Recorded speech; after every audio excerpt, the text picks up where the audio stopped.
Helping people is what I'm all about. Just don't expect any good results. You got a steady back home? Because my exquisite derriere might make you say otherwise. Don't expect me to fight the power without creating a scene. Hello, and welcome to the Real Housewives of River Heights. My name is Jade Gregory, and as always, we have my wonderful and amazing fellow housewives, Tina. Hello, my beautiful dolls. And Nikki. Hello. And today we have a special person with us. We have Miss Tatum Sinclair. Hey. How's it going? Does anybody have anything like can I get some like tea or coffee? I'm kind of like, I don't know. What is going on? I wasn't expecting that. Look, I got a little crazy last night. We've all been there. All right, Miss Tatum, would you like to go ahead and tell everybody a little bit about yourself? Yeah. So, you may be familiar with my ex-husband, Taylor.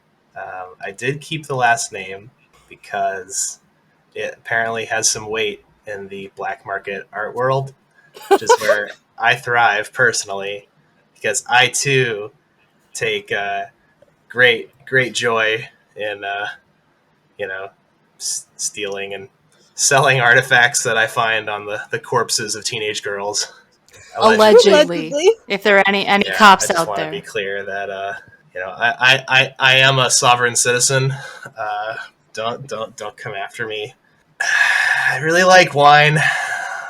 My interests include drinking and doing crimes generally.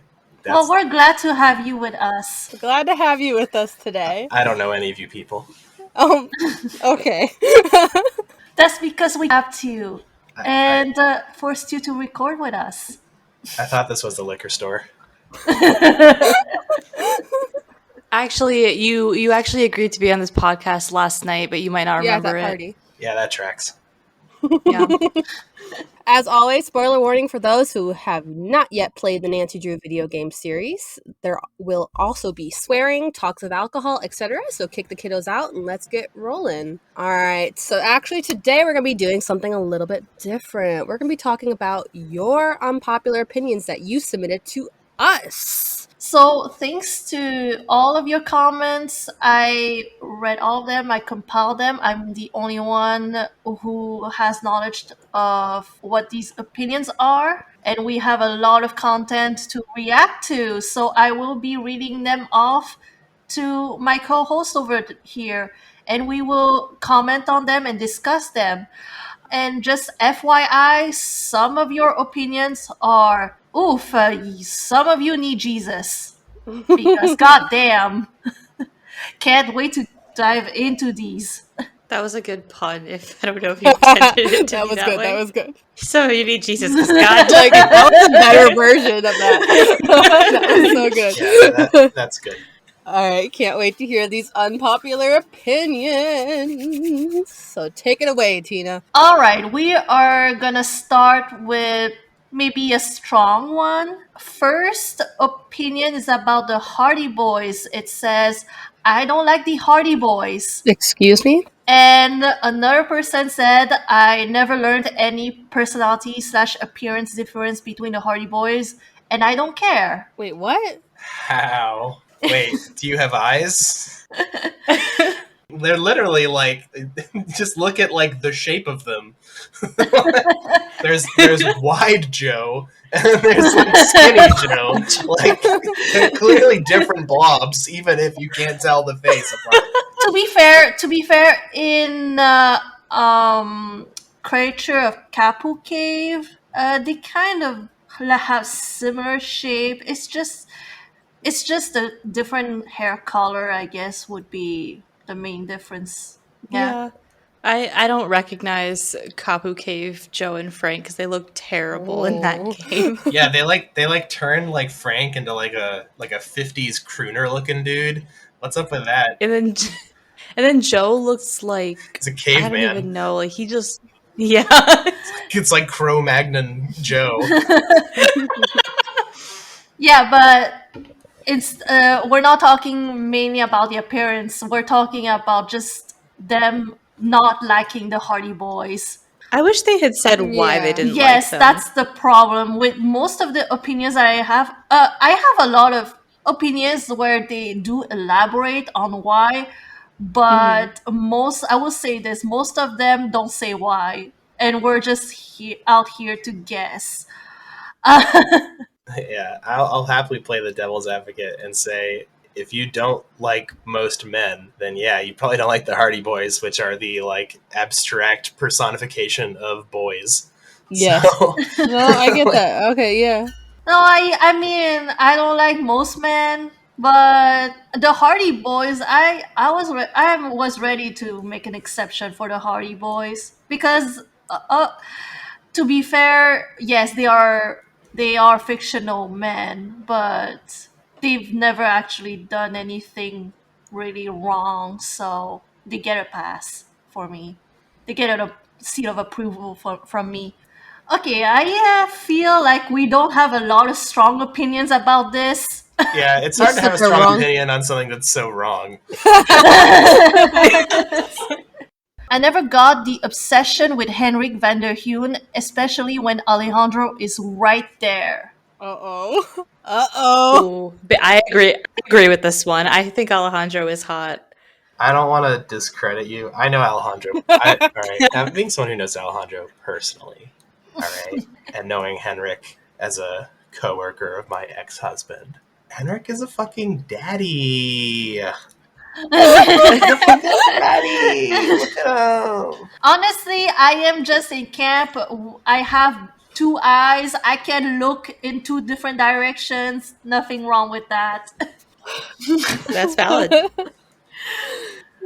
But if I got to choose between the two of them, I would have to go with Alejandro. To be fair, but nobody ever said that we had to choose. I mean, That's true.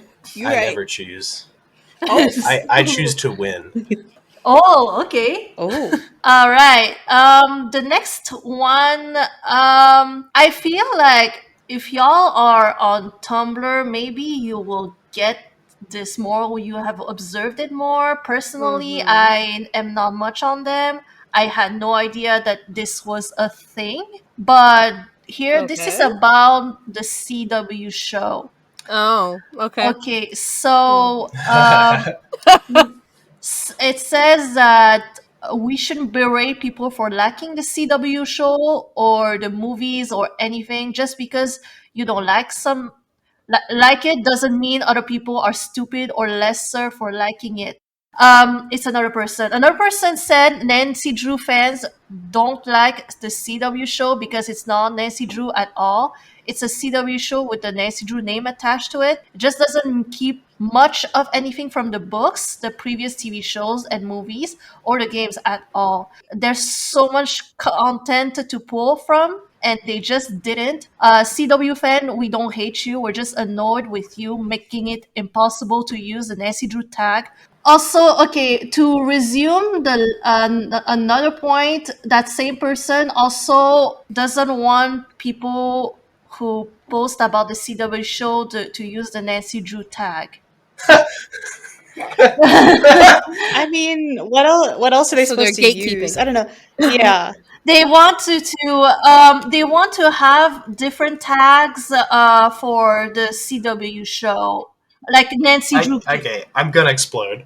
So, all right. First of all, my complaints with the CW show are numerous, as others in this podcast have heard before.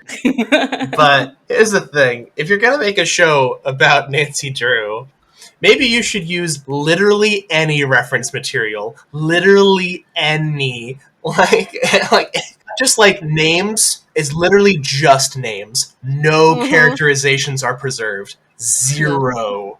Like I mean, CW did that with Riverdale Yeah. too, right? They basically just took all the names and made a different, like totally unrelated to the Archie yeah, Comics show. and that, you know what? If you love that, that's great.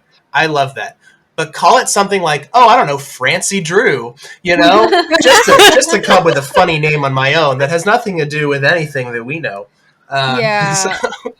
They reference Nancy Drew books if you've ever watched them, but they don't. It's not Nancy. No, not even remotely. Not even remotely. I did enjoy watching it, but as I was sitting there, I'm like, this isn't Nancy Drew. You know what I mean? Well, I don't want to get all media critiquey, but the second it went live action Scooby-Doo, this time the ghosts are real. Exactly. I'm just like, oh, okay, so you just don't give a fuck. You clearly have no interest or care about the source material or anything about it. Yeah. That being said, the argument that they shouldn't use the Nancy Drew tag on Tumblr is silly. I agree. If you want to talk about things that aren't the CW show, I don't know. I mean, I know this person probably isn't just talking about the games, but we do have a Clue Crew tag, and I feel like it's really not that big of a deal if you're seeing CW Nancy Drew stuff in the tag. I don't think that they shouldn't use that tag. Yeah, because so I don't use Tumblr much, so I use it from time to time, and I see a lot of CW posts, the Nancy Drew CW show post on the Nancy Drew tag. So I get the frustration if you are not into the show, and that you believe that the show has nothing to do with the source material. I get it. I understand the frustration.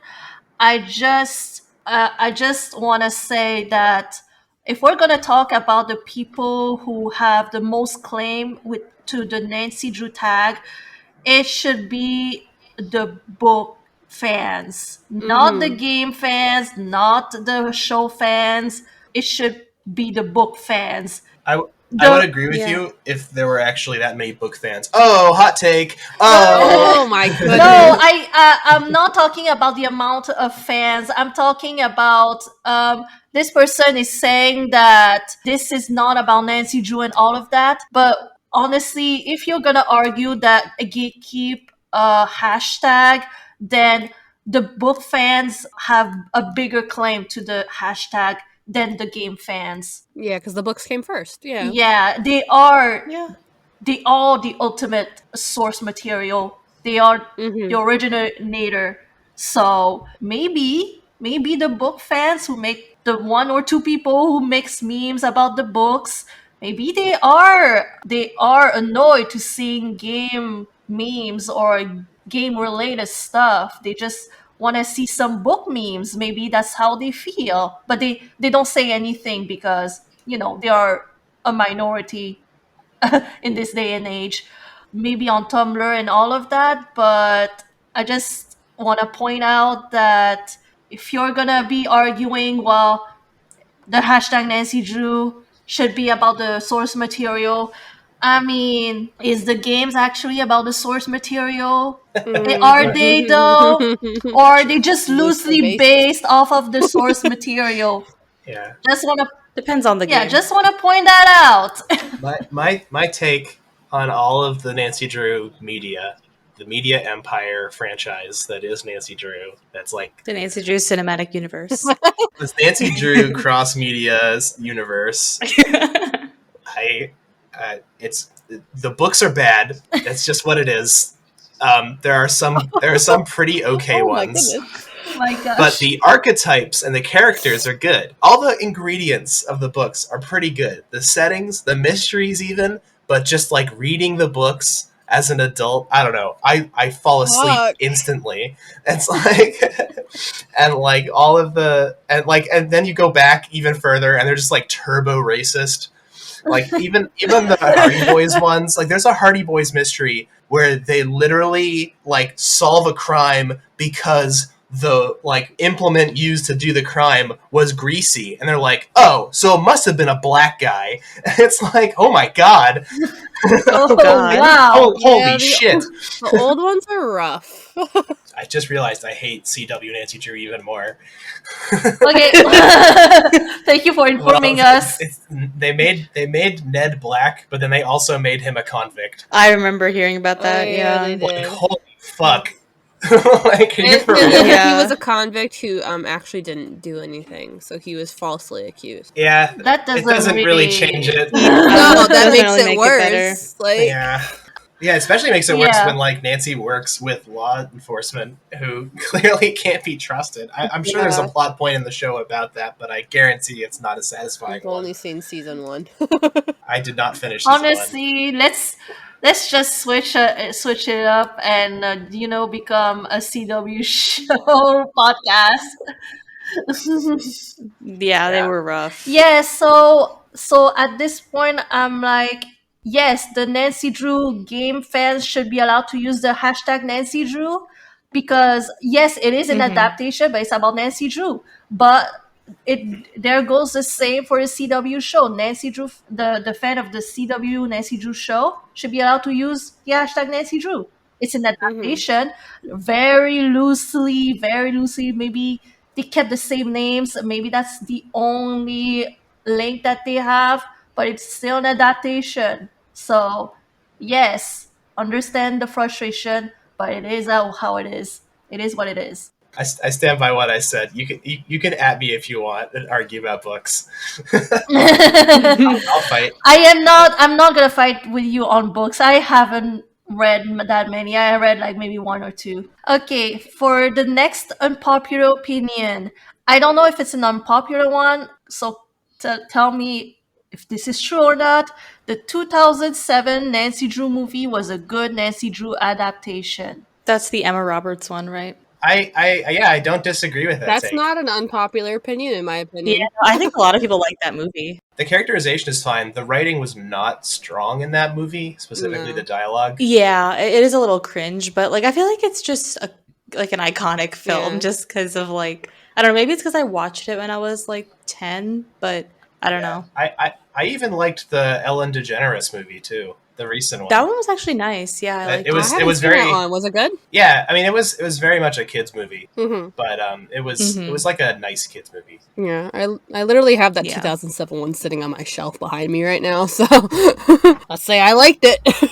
Yes, I do also agree that it is a good movie. The both of the movies, the Ellen DeGeneres one and the Emma Roberts one, they are good adaptations. So I'm not sure why they thought that it was an unpopular opinion, but I guess maybe their entourage didn't like it. But yeah, speaking of more adaptations, the Hardy Boys slash Nancy Drew Mysteries, the TV series from 77 to 79 is good. It's better I than own the those. CW series and has the Yes. best version of Joe out of any adaptation of the Mhm. Hardy Boys, even including the books. I don't know anything about that TV show, so take it away, Jade.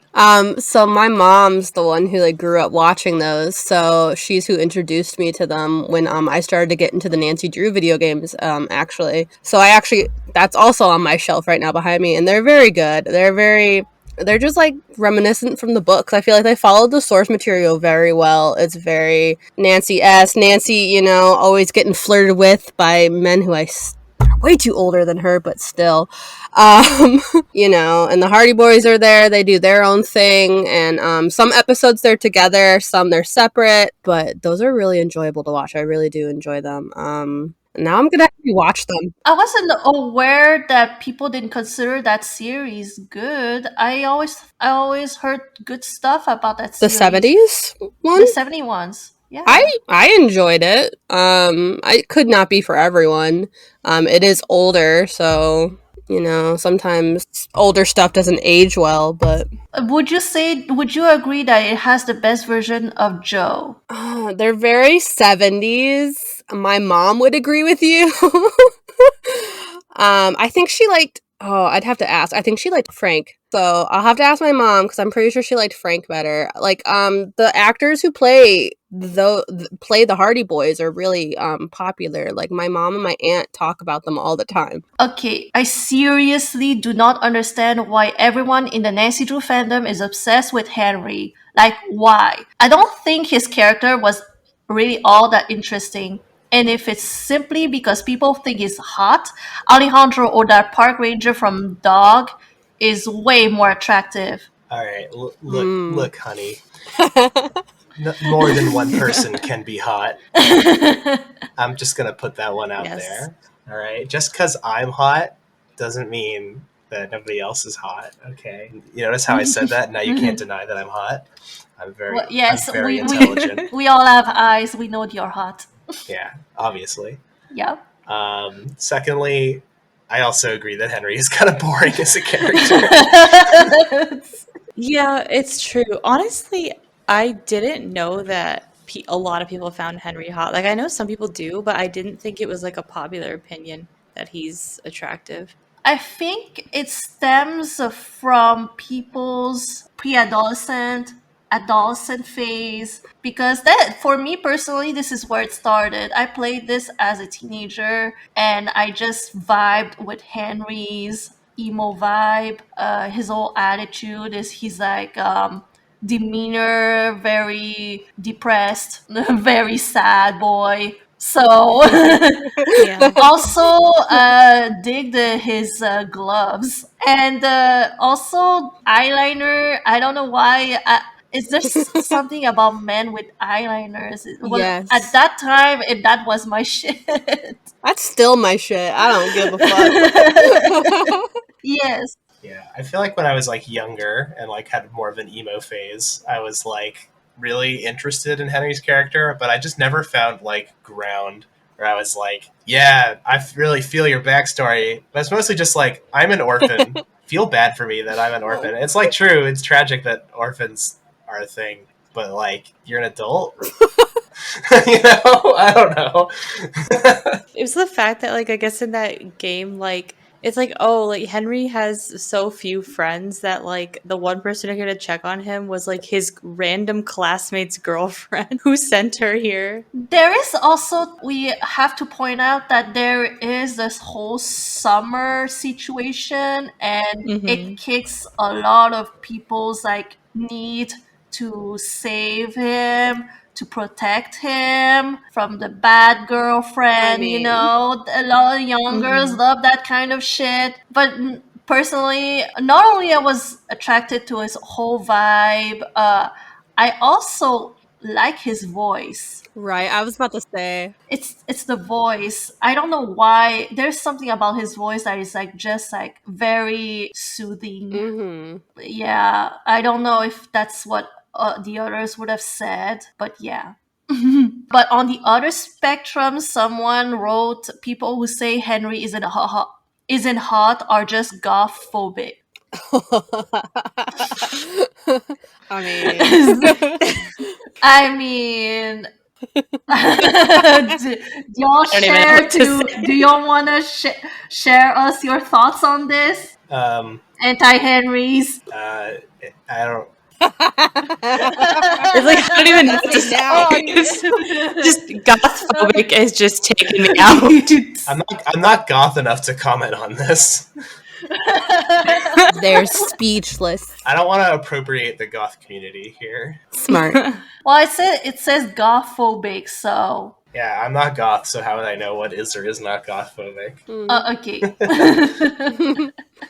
Icicle Creek and Haunting of Castle Malloy are fun. Another person says Icicle Creek is the most replayable game and has the best vibes of the series. And third point is, I actually love the cooking chores for White Wolf of Icicle Creek, and also the snack shop from Waverly. So we can start with Icicle Creek. Do we agree or disagree? I actually agree with them.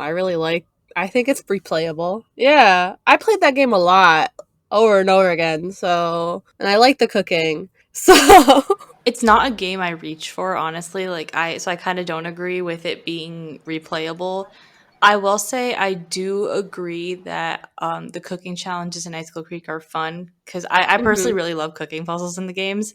So I do enjoy the cooking in that game. Though I feel like the problem with Icicle Creek is I feel like the cooking challenges get in the way of the actual plot of the game.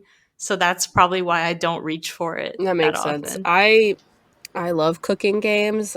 Cooking Mama is my jam. So any of the Nancy Drew games that have cooking or the snack shop, like that was mentioned, like anything, I'm just like, yeah, sign me up. Mm-hmm. Thing about Icicle Creek is that game is stupid long, and Yeah. I'm not really sure if it's long because of the chores that you have to do every day, or if it's just long because there's so many limits on like what you can do in a single day in that game. It's like I think the game is one of the ones with like the longest amount of time passes on the case. Like I feel like you have to be there for at least 3 or 4 days before you can solve the case, which isn't true for most other games. I think it's 3. Like 3 days minimum, because you can be there for more. Yeah, I think it's like the plot of the game is meant to be like over 3 days. Interesting. Unless you're me and can't figure out what you're doing. Yeah, well, that has that problem too, and it has entire. I mean, I got so many complaints about Ice, but you know, the mini games aren't bad. I just didn't like having to do them every day because it fucks up the flow. Yeah, well, it's like the thing I don't like about Ice is like when like there's a part where like when you have to go out to like that ridge or whatever, I forget what it's called. If you miss cooking because of that, like it's possible you can get fired. So it's like you have to go out of your way to do the chores that don't matter to solving the mystery, and that gets in the way of you solving the mystery. There's a term we use in game development called ludonarrative dissonance. But not that actually applies here. But, you know, that the story of the game is that you're trying to solve a mystery, but also in the game you have to do, like, cooking mini games because the game has to happen. So it's like, are we trying, like, what's the priority here? And the game clearly struggles with that as well. It's like they have a character suggest that as a joke, like, oh yeah, and you also have to do this on top. And it's like, no, seriously, you really have to do that. Like we like that's part of the game, or else you'll lose. So it's like, why am I solving this mystery at all? Why don't I leave? Yeah, I will say this, that I enjoy the puzzles from the game, but the cooking just really annoys the fuck out of me. Like it's fun the first few times, but then when I'm doing something and then I get a call from Chantal yelling at me for like not being there to cook, letting the guests starve, I'm like, I want to play the game. I don't want to have to go and cook for these ungrateful bitches. I'm just saying. Look, yeah, like that guy with the ski guy. I already forget his The name. Canadian? No, one or the Russian / not Russian guy. Oh, Yanni? Yeah, he's the guy from fake Eastern Europe. Fredonia. Yeah. Yeah, like what? He's like a triathlon guy, right? He knows how to shoot and kill stuff. Like, get your own damn rabbit. Go shoot a deer and leave me alone. Fuck off. Yeah, cause if you start bothering me again, I'm gonna have to put arsenic in the food. Yeah. Just so you know, you don't want me to cook angry. You hear? Because I know all about arsenic. I've played Ghost Dog. Yeah. I guess I'm the odd one out. No, but I still would say that I still would put Icicle Creek in the better half. I would say I don't dislike White Wolf. I would still reach out to it and play it, most likely drunk, but I would still play and enjoy it. There are just some parts of it that really push that game down. Yeah. We do have a friend though who hates White Wolf of Icicle Creek. It might even be their worst game, Oh, and it all comes down to the accents. oh my goodness, that's it. They're because they are Canadian. Oh, yeah. And Yeah. like as soon as Bill opens his mouth, this rage part inside of them is just comes out and being like, I'm going to slap a son of a bitch. Stereotype is too much. Fun fact: if you go to Canada and order bacon, you get normal bacon. Canadian bacon is not. It's like you can get normal bacon in Canada. That's not like I don't know. Honestly, maybe it's me because I am the only person who lives in Canada here in this recording. Personally, I've never seen someone say Canadian bacon for ham. Yeah, they know what ham is. Yeah, they know. Like, whenever like I hear Canadian bacon, I'm like, just say ham. What is wrong with you? Who says Canadian bacon? Who has that much saliva? Say all the time. Wait, what? Is your voice covered by saliva? I don't know. I don't know how to say it. Who has that much energy to say the whole thing? I'm just saying.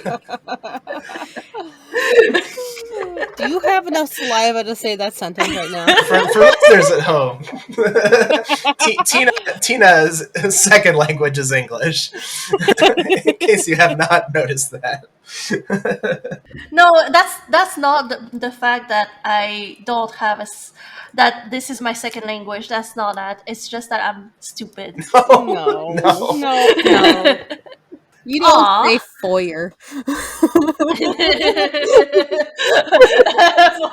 We can't forgive that one. Okay, you're right. Forgive me. I forgot about foyer. I'm redeemed. Moving on. All right, so we are gonna get to Shattered Medallion. I had to think what that was for a second. Says a lot. It's a lot. So there's a lot of people who still like Shattered Medallion. Such as some says that Shattered Medallion and Ransom of Seven Ships aren't as bad as people say they are. Shattered Medallion is the best game in the series. I think I know who wrote that one. Oh. Yes. I didn't hate Shattered Medallions. Was Sunny completely disappointing? 100%. However, yeah. I loved all the puzzle and constant progress forward. It felt very chronological and like a one big scavenger hunt, and I was obsessed with that aspect. The characters are decent and all served a specific, unique, lucrative purpose. In my opinion, there have been much worse dry characters. Love the Anunnaki backstory and Sunny and Grandpa's story. The interaction with Bess and George was fun and it was not scary. It is number 9 on my rankings. Another person said that they liked the way they did Sunny June. They thought that it was quirky and strange and just they're weird about some stuff and it worked for them. They enjoyed the color scheme. So yeah, they enjoyed the Shattered Medallion, and Sunny June definitely made it better for them. The one before this one, I can see what they mean, but there's like some yeah. Like I get what they mean because yeah, I kind of agree, but at the same time, nah. I wouldn't rate it number 9 on my list. I don't mind Shattered Medallion, honestly. Yeah. That first one where they said they kind of lumped in Ransom of the Seven Ships there. Yeah, sorry Yeah. sorry to this man, but I disagree. Yeah, I think we all do. Ransom of the Seven Ships is I think the only game that I've ever not finished because I genuinely was not having a good time playing it. It's the only game I've ever actually rage quit and never finished because I genuinely disliked it. Even with the blackface stuff aside, I did not have fun playing that game. Yeah, I would say I strongly dislike Medallion for a large variety of reasons. If it weren't for Ransom was my least favorite game until Medallion came along, and then the racism ran thing was uncovered or more brought light to. Mm-hmm. Then it was like, okay, no, that's actually my least favorite game. Medallion is so my brother describes it as a fever dream in both yeah, not just that it doesn't make any sense because it doesn't. That's true. But just playing it is the weirdest, like it's insane. Like just nothing is explained in an adequate way. Not a single element of the game is explained in an adequate way, and it's it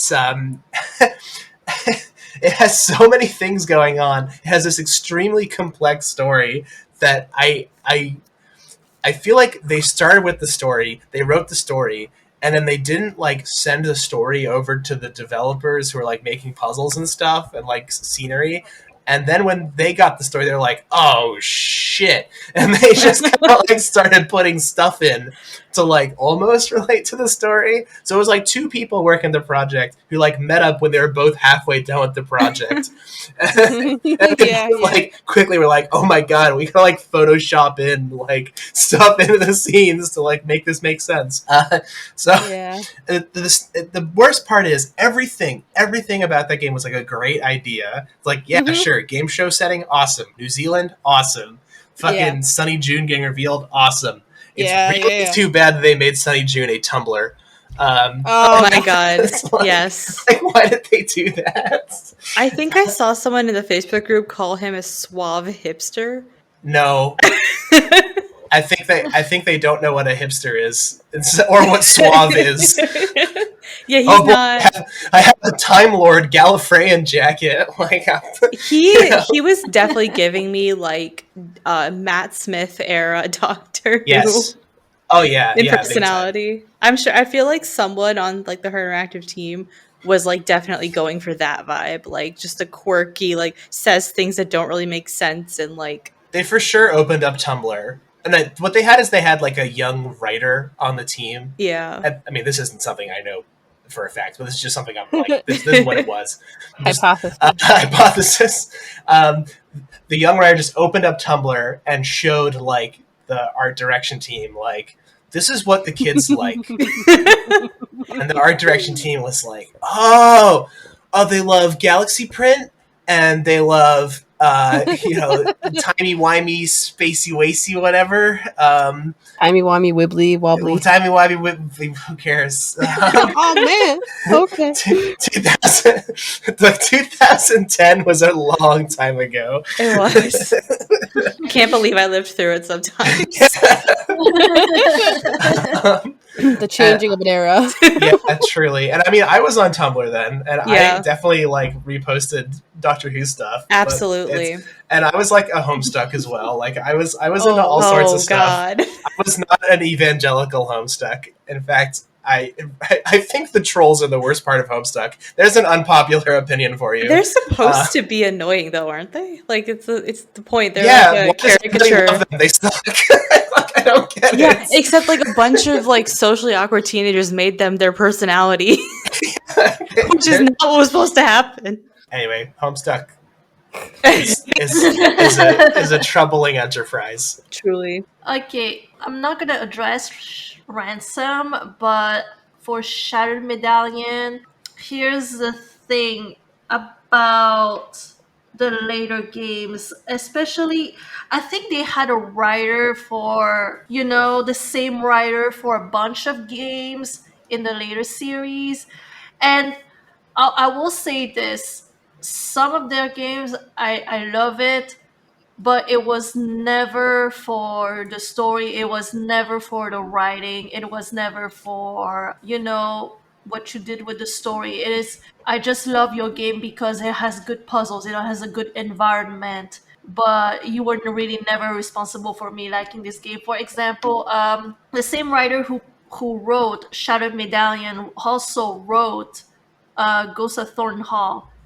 And so Ghost of Thornhaul is a very popular game. Obviously, I will say this though: I enjoy Ghost of Thornhaul, but it was not for the writing. It was not for the dialogue. It was the story. It was also kind of stupid, but I enjoy the puzzles. I think that the problem with Shadow Medallion is that it is suffering from a writing problem. And usually if you have that, at least have good puzzles, to really uplift the game. But it didn't even have that.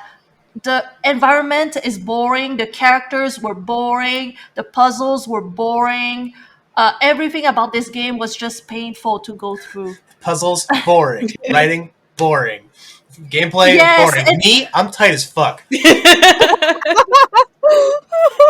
no, it's like if we take yeah, like I'm trying to compare this with another game that has the same writer, but like at least I can enjoy it because it has enjoyable like gameplay. But unfortunately, it was not the case for Shattered Medallion. It sucked in every way, and that's where you can see how much the writing sucked. Whatever is coming out of these people's mouths, it's as if these people are not human. These people are not human. Like nobody in the whole world, nobody in this world talks like they do. They are talking in some kind of code that my human brain cannot comprehend. What I'm starting to think is that Sunny June and this little group are not humans, and they most probably aliens.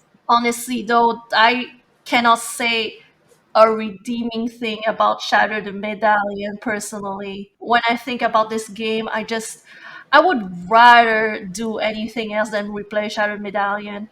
I will say this, Ransom, yes, if even if I'm gonna say something a hot take in this group that are gonna make you lose like make me lose a few points with you. I would rather replay Ransom of Seven Ships than Shattered Medallion. I'll be straight up with you, and I agree. If there was a version of Ransom that didn't have a culprit, I think that would I would enjoy that. Where it literally like instead of having one guy who it obviously is, just have no guys and like occasional mentions of mystery men, and that would be fun and good. And I liked that element, and I also like the like because that was I mean her interactive has been very upfront about this. Like this was their attempt to make a more like Myst like game where it's just about solving puzzles and discovering things on the island. It's a lot like Return to Mysterious Island in that aspect. Another good game that is good and you should play, but it unfortunately sucks. I think that Ransom was like good in theory. Like it had a lot of good elements that could have been good, but I just don't think it was executed very well. Like for one thing, like they should have had more than one character in the game. Like it's obviously not George who kidnapped Bess. So like who is the only other dude on this island? And then I also think that like people who like this game, they don't actually like it. They just like the aesthetics of it. Like, 'cause, like people will always say like, "Oh, Rance, like the island's so pretty. It has the pink beach." But they never talk about the puzzles or like the plot. It's always like, "Oh, the game's so pretty." So, I just don't think that people who like this game actually like it. So, for me, I would rather play Shadow Medallion than this one, honestly. I know some of our friends are big Shadow Medallion fans, and once they get to that part, they will probably cancel me. Oh, but it's not like they didn't know. It's not like they didn't know my feelings on it. It's those aren't unpopular feelings, so I think Yeah. the cancellation would not work. You'd have like a bajillion other people backing you up. They did try to explain to me why the story works, but in the process, they just made me more confused. You should. All right, here's a hot take for everybody always. If you have to explain why a movie or TV show story works, or like explain the ending to something, it didn't work. That's it true. was bad. That's true. Or it was intentionally mysterious, and explaining it ruins it. So, Yeah. like, There's a couple sorry. movies like that. Anyway, another thing that was said, it's a hot one. The way the fandom and in parentheses and her interactive, and even the other characters in the Nancy Drew universe treats Sunny June is horrific and ableist. He's very clearly coded as neurodivergent since his appearance in the Secret of Scarlet Hand, and I honestly have no idea why people were so disappointed after meeting him in Shattered Medallion. because his personality matches his notes. So I'm not a neurodivergent person, so I might be stepping out of line saying Can't this. relate. But like coding somebody as neurodivergent and then like not committing to that is grounds for any interpretation. Like they could just as easily say, "Oh, but he's just like that," and like it's never canonized, never ever. Like coding is one thing, and coding is its own bag of marbles.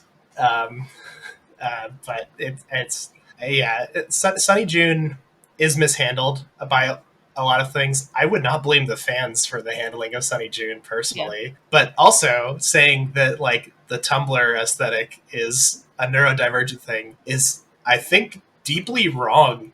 I don't know. I think I can't think of many neurodivergent people that I know personally who are into that aesthetic really. I mean, I had purple hair and I'm neurodivergent with that. Yeah, well, I am too, but I didn't have purple hair. But I was into Doctor Who, but I think that Sunny has behaviors. Like I've seen people on like in the community say that like Sunny has certain behaviors that they could relate to as like an autistic person. Yeah. So I think that's where it comes from, that like people who are neurodivergent in the fandom see themselves in characters like him. So that's why they think he's like neurodivergent coded. I know that a few people have said that like the way that Sunny and like Ryan get treated kind of bothers them because they feel like, because they see those behaviors in those characters, they feel like that the fans are saying that those behaviors are annoying. So I don't find Ryan annoying actually. Yeah, neither a do lot I. of people do though. A lot of people Really? hate her. I I I'm love her. gonna go on a limb and say that's maybe misogyny. about Sunny specifically, it is, I will say this though, it is more of the story of the plot that ruins it more than the character. Because what I didn't like about what they did with Sunny is that personally I related with the fact that he had a fear of commitment. He was more of a guy who couldn't stand it in one place. He couldn't keep one job for like more than 6 months, even if he Yeah, that is wanted to. relatable. So he's like, I'm just gonna try different things. I'm gonna be a jack of all trades. I'm gonna go where the wind brings me. And also he has trouble with following orders. He is more of a creative type. He loves to doodle. He loves to he doesn't like to be confined. This is the Sunny June that I really related to. Someone who is not Yeah. doesn't have an agenda. He's just a guy Yeah. who starts a job, finds it probably very interesting, is very focused on it for a few months, like he peaks, and then Relatable. he gets bored and he's like, I gotta move Yeah. on. I gotta go somewhere else. I agree with that vibe. And I don't like that they recontextualized all of his past, like run-ins with Nancy's path, as he was always searching for Anunnaki secrets or whatever. Yeah, it's like, Which- what Anunnaki secrets were in like fucking Minette's fashion studio? Yeah. What, the cows and the alien shit Yeah. every- Those are the parts I don't like. The characterization, it's really hard to say if I like the characterization of Med, because he really doesn't say anything of value Yeah. at any point in the game. Everything he says is like shrouded in mystery for the pure reason of, I guess, trying to make him seem mysterious. But then it's just like, I mean, if we are looking at him as a coded neurodivergent character, I would say that would like reinforce a stereotype that neurodivergent people are like, purposefully self-insular. And like, that's not necessarily true, and actually certainly not true for a lot of neurodivergent people. So I don't know.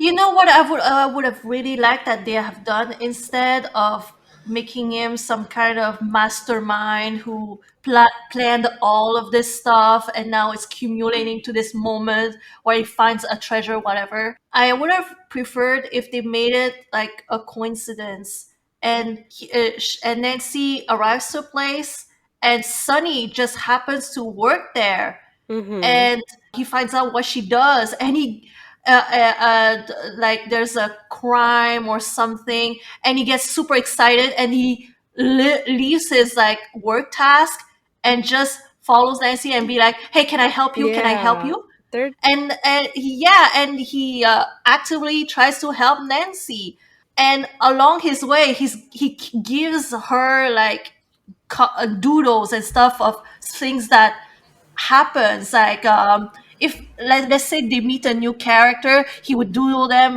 very funny stuff about that character and stuff like that. That would have been interesting. Yeah, if Sunny weren't the entire impetus of the plot, it would have been vastly more interesting having him in the game. Mm-hmm. Yeah, there's a lot left to be desired for Sunny because they hype him up so much in all the other games as this person who like goes from job to job. Like I agree fully with Tina. Like he is how I feel like working. Sometimes it's like, man, that point you get with a job, it's like I know I have lots of different hobbies and bounce from one thing to the other constantly. So he's like very relatable. It would have been cool to see him just randomly show up, and like just the setting they put him in that game, it just didn't like it felt like a I don't know, like a different Sunny June in my opinion. Mm-hmm. Like still him in essence, but like watered down a bit to fit the plot, if I that would makes any agree. I sense. would agree that he feels watered down. Honestly, Personally, I think,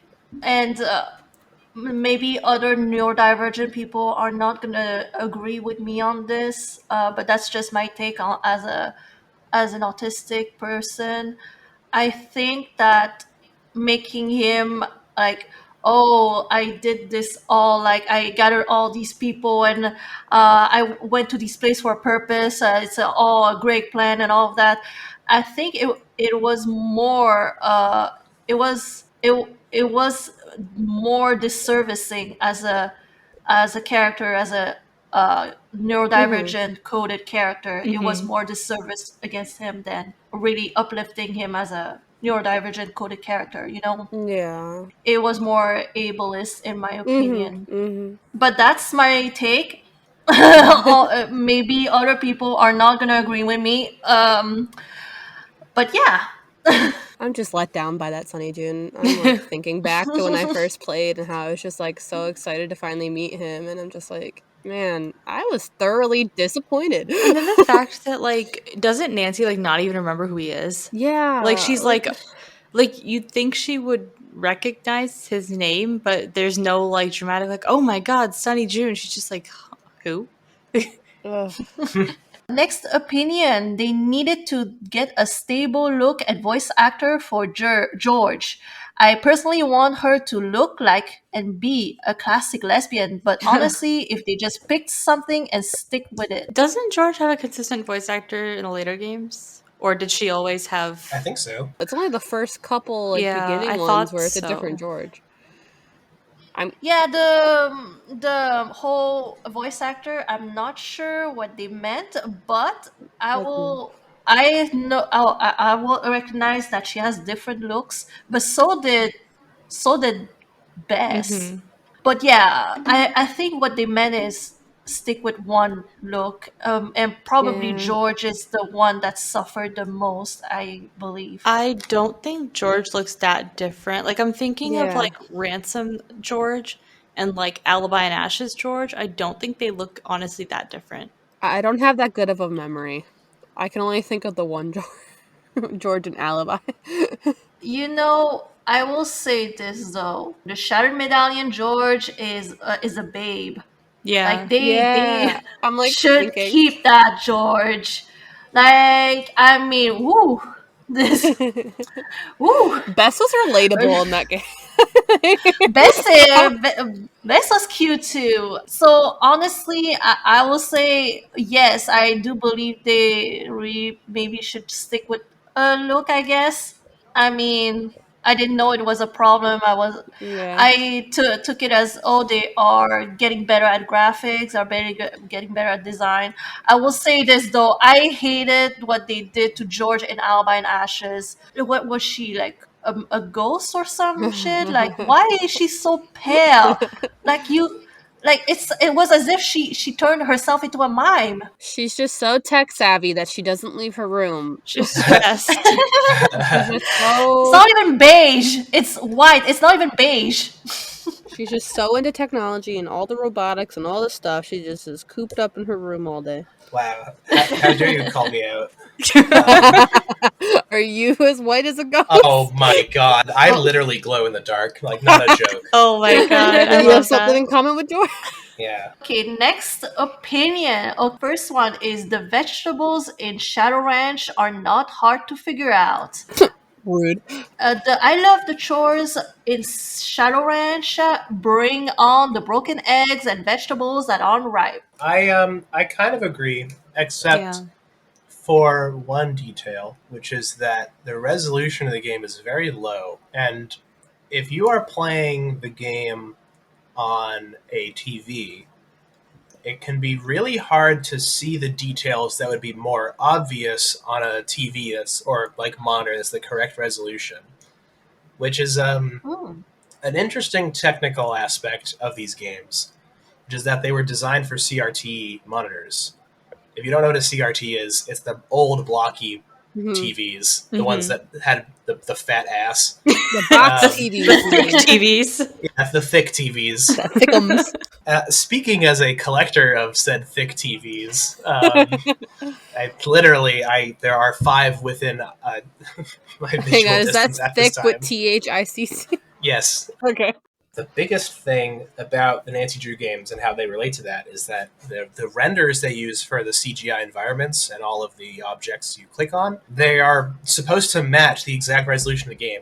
And when you look at that through a CRT monitor, it looks like there's more detail than there actually is. It's an interesting dynamic of how the dots, like when you look at an LCD or OLED screen, you're looking at pixels. You're looking at literally squares, like millions of squares. If you're looking at a CRT, you're looking at blobs, what are essentially like blobs of light that have been shot at the screen. And you can look really close and like see dots and say that they're pixels.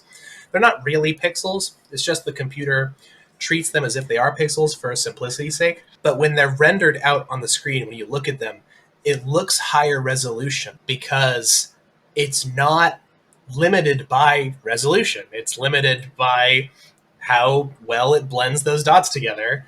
And a lot of TVs blend those dots together really well. A lot of monitors do as well. And it's easier to tell in puzzles like that puzzle, which require you to pay attention to like very small details on the vegetables, like how you actually do that. So there is actually technical limitation there. Which is why that puzzle isn't that hard if you're playing it on like a small screen versus if you're playing it on a big screen. Yeah, I would say even if we were to play it on a good monitor, like a good screen, honestly, that wasn't really my problem. My problem is that I can't read. I read 5 times and I'm like, I still don't know what is ripe and what is not. As someone who's like has very short attention span, I struggle with all of it. I see images, I don't know what that means. Yeah, it just doesn't compute. I will say though, I still, even though it's hard for me to figure it out, because can't read, can't look. I still enjoy it. I still enjoy the chores. It is giving me Stardew Valley vibes. I love being a farm girl for a little bit. I turn around and I'm in my cute little cowboy jeans, my cute boots, and like, Dave, are you watching? Excuse me. Are you watching Excuse me? me. Excuse me. That is my husband. Excuse me. Yeah, and he's watching me. You know what? In jeans like that, I can't fault him, but still. And we can share. That's fine. All right. Next point, Mel from Waverly Academy is a highly overrated and stereotypical character whose cello scale practice drives me up the walls. I saw that. I actually agree. So the thing is, like, the thing I don't like about Mel is Mel makes this whole point of being like, oh, I don't care what people think of me. I'm outside the society of Waverly, but she's not, okay? Because, like, the thing is she does care what people think about her. She cares about looking a certain way because later in the game, she tells you she can't go get herself milk and cookies because then people won't think she's goth enough. So she clearly does care what people think about her. Haha, owned. So I'm like, it's like her personality is being edgy and she wants to maintain that persona, but by doing so, like, she is participating in the thing she says she doesn't want to participate in, you know? I like Mel, but we have to remind ourselves that they are still teenagers. They say shit, but they act another way than what they're saying. They are inconsistent Yeah. because you know what, they're young and they don't think. Yeah. They really like obviously, like, if you do not vibe with the popular girls, your whole vibe would you would be more tend to want to be more on the edgy side and just being like, I'm cool because I don't care and all of that. They will never say, oh, I do care, because it is their ways to, protect themselves in this environment of bitchiness and, Yeah. gossipness. Because be real, that school environment, it's like a cesspool of bitchy, catty teenagers. It's like, oh my god, I don't remember high school being like that. I won't survive. Like, I mean, I think it's well, okay. So if you look at Mel, like, compared to, like, Daria, right? Like Daria from the show Daria. Yeah. It's like you see a lot of similarities. I think, like, you see, like, somebody who clearly has, like, an aesthetic agenda, but will not. Like, maybe more in Mel's case, she's clearly committing to it, but for Daria, it's like, no, I don't have an agenda. My agenda is the anti-agenda. It's like that is an agenda, though. And it, it's the great, like, fallacy of that stuff is, like, when you are a teenager, you look at that and you're like, oh yeah, they're fighting the system. Like, yeah, that's me. And then you grow up and you become an adult and you're just like, oh, that was the system. Like, I was playing right into the hands of my own trappings, my own social trappings. I don't know, but, like, I went through a similar phase, not really like a goth phase, but like a similar, like, contrarian sort of, like, vibe where it was just like everything was like, actually recycling is bad. Like, oh my gosh. which it is, but well, I mean, it's good, but it sucks anyway. But but it's like, teenagers like that are very identifiable for like a very certain niche, and I feel like Mel does serve that pretty well, especially with the, like, contrarian element of being contrary to herself. And honestly, I was just pleasantly surprised that they would include a goth. And honestly, I should give her Interactive more credit, because I feel like, I don't know. I always figured that they were not gonna go. They were not gonna diversify that much. Honestly, but though, they kind of Did did. at her Interactive, you had two goths. Sorry. honestly, though, you shouldn't give them that much credit because the way that Nancy speaks about Mel is so, like, clutching her pearls, as she calls. If you call Ned, she'll be like, "Oh my god, there's a goth here." And Ned's like, "A goth, like facial piercings and weird hair." And Nancy's like, "Yeah." And Ned says something like, "Oh my god, there's a goth at an elite prep school," and it's like, it's so, like That's not unusual. yeah, it's literally like just so clutching their pearls, like so like scandalized, and it's like Mel just has a couple pink streaks and like anime pigtails. It's not like she's like sacrificing animals, you know what I Here, mean? here's She sorry. she didn't did she even she didn't have any piercings from what I've No, she didn't. She didn't even seen. have any piercings. I think she had a Here's nose piercing. Oh. Yeah, here is my disappointment with her interactive, which is a very minor thing. Like Hmm. clearly, this is just me like wanting to see my own personal politics replicated in front of me. But like having Mel not look like anybody else there, but like she's still there and she still participates in like Hmm. rituals and stuff. Like that's a perfect time to comment or like have a commentary on the fact that the only reason all of those girls are at that school is because they are all upper class. Yeah, because Mhm. Mel's a Yeah, legacy student. So even though she's like, oh, I don't fit in here, like she basically had a spot guaranteed there. yeah. She I think it's only Rachel and Kim who had to get a scholarship to be there. Mhm. Otherwise, the all the other kids, like Rachel and Kim, tell you that their dad was like not a good parent, so they were worried they would end up in foster care if they didn't get into boarding school. But they're the only ones who aren't rich, I think. Yeah. Yeah, Yeah, she still benefited from a family privilege. All of these girls, well, maybe not Rachel and Hmm. Kim, no. But yeah, all of the other girls, I mean, they are all basically spoiled little bitches. Basically, so honestly, Mel, yes, she might not be as catty as the other girls, but you know what's sexy? Recognizing you have privilege. She kind of is as catty as them, though. She's like so dismissive of everyone. yeah, I would say she's like just like Daria, she is equally judgmental of everybody. It's true. You know what? You're right. It is true. But maybe not as savage as her Izzy. I mean, No, nobody was as savage as Daria Izzy. isn't a literal Maoist. So, like, I mean, sorry, not Mel. Mel is not a literal Maoist. Daria is. Sorry, spoilers.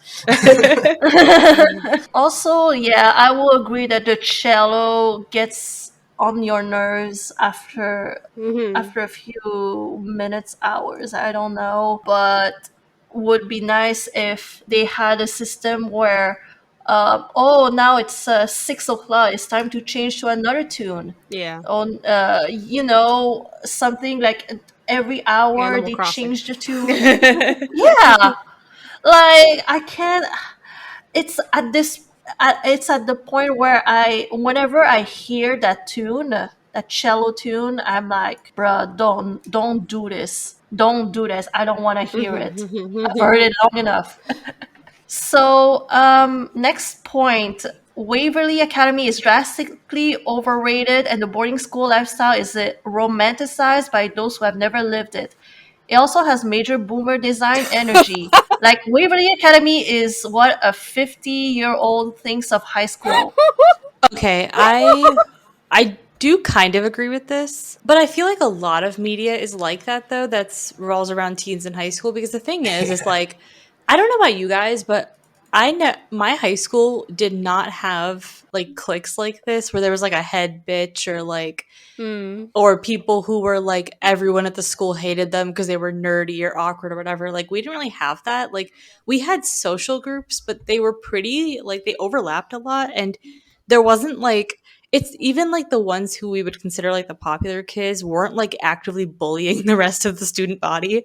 So I don't know where that comes from if maybe high school in the 80s was like that, but I don't know. Yeah. I think it's just a stereotype at this point. Yeah. Yeah, I put this on the fact. This for the same reason that people might enjoy Waverly Academy is the same reason people enjoy Gossip Girl. Like Yeah. Mhm. Gossip Girl is just it's not reality at all, but we just enjoy drama. We enjoy messiness.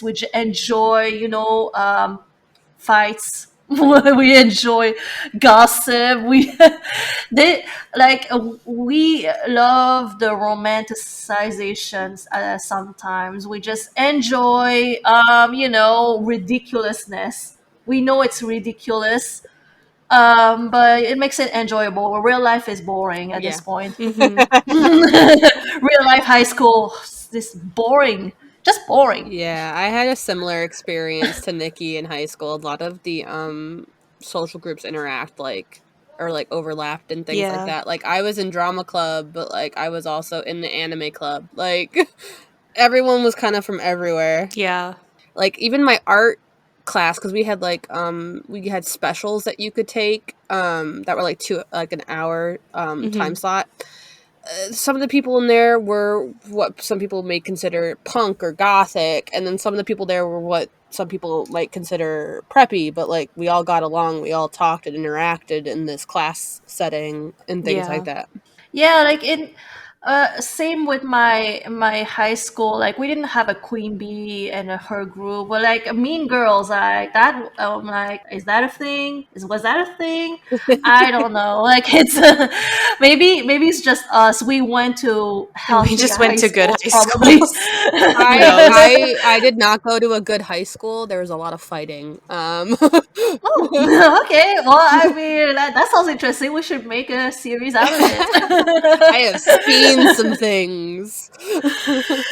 Yeah, but definitely it is very stereotypical. But honestly, another person says Waverly is boring. I did not find it boring. I actually enjoy it. Waverly Academy is probably my top five, but Yeah, I I agree. also enjoy chick flicks. I enjoy. Yeah. I like Waverly Academy a lot. Yeah. Yeah. Yeah. It's got a lot of really good like twists that are both like Yeah. drama twists, but also like it's got the classic Nancy Drew twists as well. Yeah, I don't want yeah, to yeah. spoil it because it is good enough to not be spoiled. It's Yeah, I up agree. there. It's up there. Yeah. Next opinion: Fox and Geese is a great mini game that is not impossible. They can leave the chat. It's not impossible. It's not impossible, but I don't like it. It's honestly one of the main reasons I don't replay Ice Cold Creek because I just don't want to do Fox and Geese again. Yeah, I hate that. Honestly, I love Fox Oh. and Geese. I'm one of those. You love me. torture. You love torturing yourself. Sue me. There is a strategy to it. Honestly, though, I feel like if I could show you guys how I do it, maybe you will enjoy it more. But there's a strategy If you to have it. the strategy guide, I'll take it. I know that there is a strategy to solve it quickly because I remember that like Argo Funk made a video on it. Oh yeah, I think I had to use that Yeah. just to get it. Ugh, like taking credit, like when it literally like I didn't even need Argo Fluff. I You could need to beat release Fox your and Geese in own version, 60. so we don't have to refer Yeah, to like his. I could beat Fox and Geese in 60 minutes, all three of them. Okay, Pop I've off. done it before. Pop off. I'm gonna pop off. And now this man makes a video, and now everybody's like, "Oh, he can do it," and now so can I. I'm like, just because I didn't make a video about it, okay. The drama war begins. Oh my gosh. Okay. Next opinion. I want to make a disclaimer here. A huge disclaimer because I've seen some of these opinions in there. So I just want to point out if you think that they should go back to their old platform and the same voice actress, Lani Minella, you do not have an unpopular opinion. It's not an unpopular opinion. It's also not a correct opinion. Yes, just join the herd. Like you are with the major population here. You're not in the sidelines over here. You're just like everyone else. You wanted to go back to the way it used. Join the team, okay? It's the big triple A team over here, okay? You are not special. Hand in Hand in your Snowflake ID card. All right. So please, I don't want another unpopular opinion that says go back to your old platform because you do not have an unpopular opinion. There, I said it. I want to say what I always say when it comes to this, which is that it is not impossible to return to the old style with the new technology. Yes. for the love of God, stop saying that Unity is the problem. You have no idea what you're talking about. Yes, it honestly though, I thought that with the Amelia Darnell demo, people would be like, "Oh, well, I guess No. Unity wasn't problem." Nobody pays No, attention when it's good. They only pay attention when it's bad. Yeah. Yeah. And honestly, I would not blame the general population for not knowing. Honestly, like not everybody can be informed about what went wrong and all of this. They just know the big words. They just know all the buzzwords, and they're like, "Oh, that must be it." No, no, Yeah. it's just you gotta get to the source of the problem here. It is that they did not optimize the game well. Yeah. That whole game was a hot mess. Don't even get me started. Oh, I mean, if we get to Midnight Salem, we can talk about it. Yeah. If we get to Midnight Salem, because we're talking about popular opinions, they'll be talking about Midnight Yeah. Salem in the comments. Amazing that the unpopular opinion on Midnight in Salem is that it's good. But there have been a few people who were like, I did not like Midnight Salem. It's a hot mess. And I'm like, honey, yes, also do not have an unpopular opinion. Just Google Midnight in Salem and look Yeah. at literally anything anybody has said about it. Like, Half Moon Joe is streaming it right now, and he called it the most problematic Nancy Drew game. That's not even remotely true. Not even not. remotely true. No, he hasn't. Oh, the poor innocent man. If anything, it is the most politically correct Nancy Drew. Like, out of almost all of them. I don't know if I would say that. Yeah.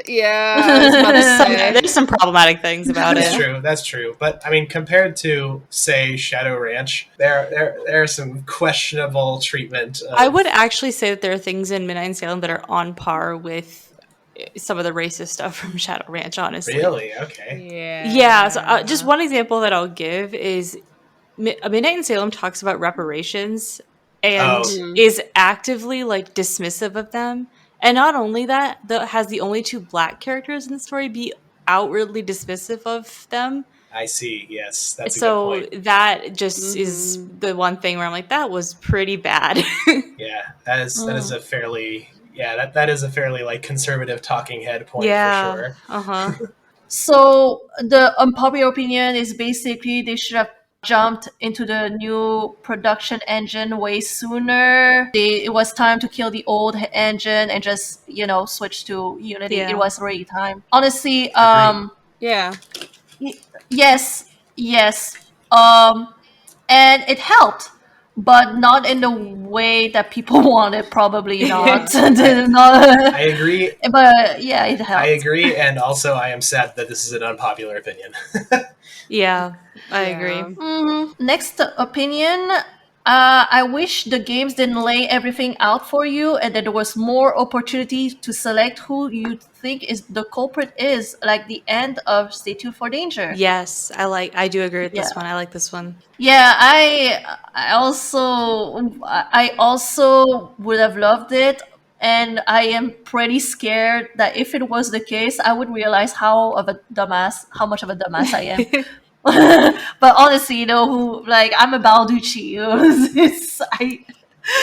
I mean, I'm just gonna get them all wrong. Yeah, I mean, it would be fun if the game actually required you to figure out who the culprit was before they gave it to you. Because I think most of the games pretty much like you are just told who it is at the end, and you don't really get the chance to solve it on your own. You can say it out loud and see if you were right, but like it would be in real life, not in that's game. true. Yeah, so there's that. There's your consolation prize. Yeah, it would have been nice to be able to guess. Well, Captive Curse did. Yeah, Captive Curse did. Yeah. So there's that. And you actually die if you get it wrong. Yep. So that was fun. That was cute. Nancy and Deirdre is the enemies to lovers ship we all need in our life. No questions asked. Period. 100% Right, this one? Correct. Yes. Yeah. I mean, Midnight in Salem is just them on a date, right? Like, yes. It's great that the Hardy Boys will be in more games, but also Deirdre needs to return because she Yes. was so good in Midnight Zam. Yes, so when Deirdre is like, do you even like Ned? And I could have filled the blanks here. She was asking Nancy, "Are you available?"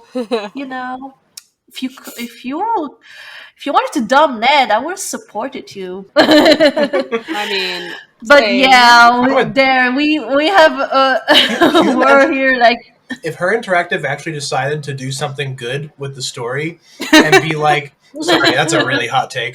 I'm not even sure I agree with that one. But if they did like Ned dumps Nancy for Deirdre, that would be Oh. such an epic plot line. Well, the other way. And Ned dumps Nancy for Deirdre. No, I said that right. No.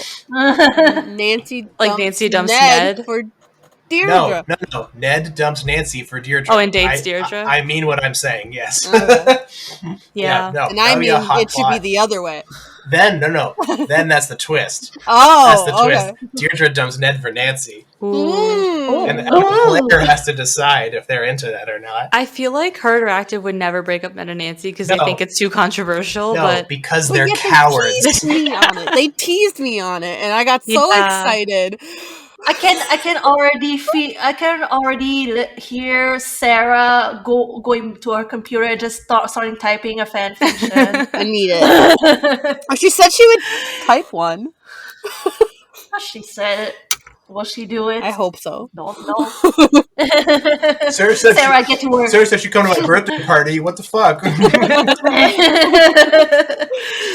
Yeah, but yeah, we're big Nancy Deirdre shippers, and honestly though, I laugh whenever there are comments about they're supposed to be unpopular opinions, but they're like, I support Nancy and Ned, or I support Nancy and Frank. I laugh at these comments. These comments make me laugh because y'all, I will say this, y'all do not have unpopular opinions. Whether you're a Nancy Frank shipper or a Nancy Ned shipper, you do not have an unpopular opinion. Okay, you are the big blue and red from the United States. Okay, you're the two big Wait, parties. You are the two big parties. Oh, blue Political and red. parties, Oh, okay? You know more about the judicial system than us. Yes, try to be a third party, okay? Be the Green Party with us. Try to be a Nancy Deirdre shipper. Try to be a Nancy by herself shipper, okay? I'm a Nancy by herself shipper. I'm hot not girl Nancy. But for the viewers at home, in case you couldn't tell, Tina is very Canadian and has 5 political parties. No, I thought I was being clear. Okay, I was talking about the two big political parties in the United States. And the Americans in the room Yeah, were like, we're like, "What?" Americans are like, is that not unusual? We Americans are like, what's a third party? Like, Yeah, I thought voting for a third party is a wasted vote. Like, Yeah. isn't that the point? There was supposed to be multiple parties, but that got messed Wait, up. you're telling me real a quick. vote for the Green Party is a real vote? Oh, Yes. and they're probably mind blown. They're like, there are Nancy Joe shippers out there. are there? Are there? Nancy Joe shippers. No, they are there, Of course they but for some reason they didn't show up for this. Yeah, they did it. For- Where they for- at? Huh. That would have been a real Where are they? unpopular opinion. Where my Jancy boys at? Just Okay, here's an unpopular opinion. Oh, God. Every combined Nancy ship should not end with Ancy. It should instead end with the boy's name. So for Ned, it's just Ned. And for Frank, it's Nank. And it's no. There's a reason it does it. No, it's too good. Anyway, okay, so the next point is it's a whole bunch of people who are like Nancy and Ned or Nancy and Frank. The big hook is people don't care about shipping Nancy with anybody. I would say the big bulk of unpopular opinions when it comes to shipping is really don't care about Nancy or Ned or Frank. They will say though that Ned is boring. What does he do other than go to college and then complain about Nancy not having enough time for him? Yeah, true. Honestly, though, it is. I feel like it is much more like what are you looking for in a romance, Mhm. in a partner? Are you looking for a supportive boyfriend that will let you do whatever you want, whenever you want, and you live your life? Or are you looking for someone to live the adventure with, going out and participating and doing the same thing you do, live the adventure together, or maybe you're looking for someone who could step on your throat, just stab you in the back, and follow you and just scare you from behind. What? Like, maybe you're into that kind of I, person. I think that was Deirdre. Okay, so next opinion. I don't like a lot of the Nancy Drew of the. Okay, I don't like lots of puzzles in the Nancy Drew games. I feel like it feels less detective work when slider puzzles and stuff show up, breaks the immersion a bit. I prefer having Nancy snoop and interrogate suspects. Another person says, I don't enjoy the puzzles in the games. I play the games for the mystery exploration and because I enjoyed the suspect interactions. Like the feeling of accomplishment I get after I solve a puzzle, but I mostly view the puzzles as something to get through.